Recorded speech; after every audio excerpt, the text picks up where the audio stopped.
Sa minuta pas ngjarjes ka shkuar policia? Informacioni nga 13:24 patrulla ka arrit në 13:35 minuta.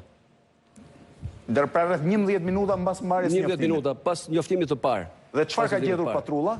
Patrulla ka gjetur punojësit e SHBSF Jaguar, të cilët ka gjetur 2 mjetet e Njëri nga punojësit e Jaguar, pra Cyhyris thot që patrulla ishte aty, thot fare afër, na vjedh shteti vet. Këtë thot apo jo? Ma jep edhe një herë videon 4, ngrija edhe pak zërin.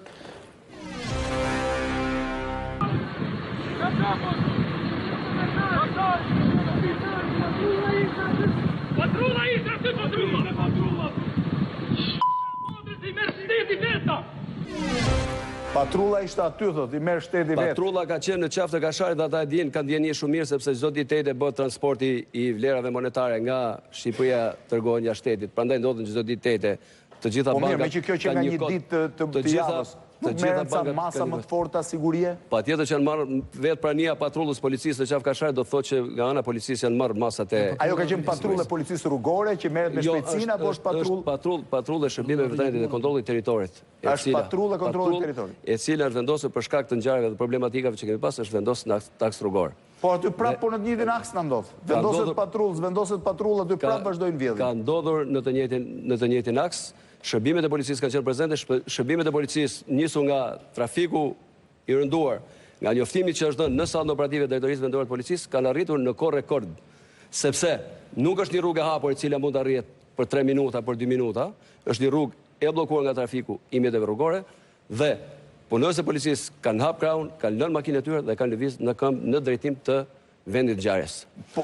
Shpreh atij që patrulla ishte aty. Pra policët kanë ardhur në këmbë, ai duhet të kanë ikur me makinë. Patjetër. Policët kanë lënë makinën e tyre dhe janë nisë në drejtim të vendit ngjarjes ku kanë kontaktuar me punojësit e SHBSF-s, të cilët i kanë informuar për çfarë ka ndodhur. Një pyetje zoti Loka, si shpjegohet që ai duhet të kanë pasur kaq kohë të sharrojnë makinën e blinduar, pra të sharrojnë makinën e blinduar, të marrin thesët e parave, të neutralizojnë punojësit e sigurisë, të pashqetësuar nga asnjë gjë dhe në pas të largohen, t'i vënë dhe flakën makinës, mbasi kanë shkarkuar thasët dhe i kanë transportuar me siguri në një mjet tjetër ose i kanë futur diku tjetër dhe largohen parë në sy, sepse vendi ku është djegur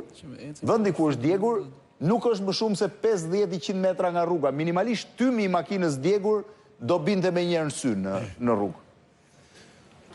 Shërbimet e policisë kanë qenë në territor dhe kanë qenë në kontroll të territorit. Fakti i veprimeve të tyre, 2-3 minuta, ndalimi i makinës, goditja makinës, sharrimi, marrja thasëve me lek, duhet të kërkohet fillimisht tek bankat, të cilat bankat e nivelit 2 investojnë shumë pak për sigurinë e tyre. Padyshim, ajo bankave skandaloze do merren edhe po puna e policisë që hajduti, patjetër, banka ka përgjegjësinë kryesore, po policia ka një përgjegjësi në këtë drejtim? Parandalimin e ngjarjes. Policia ka arrit, ashtu siç e theksova, policia ka arrit në kohë rekord në vendngjarje për kushtet në të cilat ka qenë. Është ngritur dhe helikopteri, po patrullohet nga ajri. Nuk ka asnjë gjurmë deri tani? Helikopteri është ngritur, këto janë probleme të hetimit, të cilat ne për hir të vërtetës, jo vetëm për këtë ngjarje, por edhe për ngjarje të tjera nuk i bëjmë publike, por jemi në rrugën e mbar për disa ngjarje të rënda që na kanë ndodhur në këtë. A dini se sa është shuma e lekëve që është vjedhur në këto 3-4 akte që kanë ndodhur vetëm qafën e Kasharit? Këto janë sekret bankar të cilët ata nuk i deklarojnë para syve të tyre, ashtu siç nuk deklarojnë edhe shumë probleme të tjera. Diku tek 7 milionë euro, domethënë disa hajdut në kulmin e qetësisë. Zoti Loka, po për sa i përket